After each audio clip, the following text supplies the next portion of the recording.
তাকে ধমকে চমকে লাভ হবে না, যত কুচ্ছা হবে তত এগিয়ে যাবেন তিনি। বাংলার সীমানা পেরিয়ে পৌঁছে যাবেন দিল্লি। বিজেপির যুব নেতার ফতোয়ার জবাব এভাবেই দিলেন মমতা বন্দ্যোপাধ্যায়। সরাসরি ফতোয়ার উল্লেখ না করলেও বুঝিয়ে দিলেন গোটা বিষয়টা তার কাছে একেবারেই গুরুত্বহীন।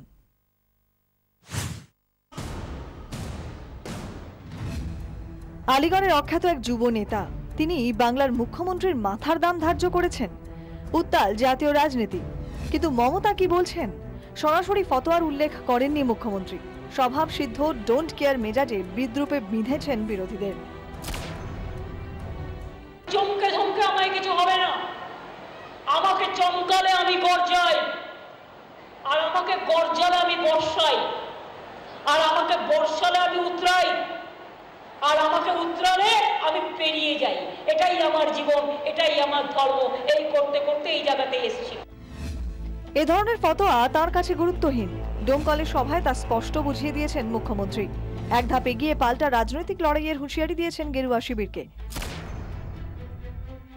আমাকে কখনো কখনো গাল দেওয়া হচ্ছে বিভিন্ন ভাবে, আমি মনে করি ওটা আমার আশীর্বাদ, ওটা আমার দোয়া।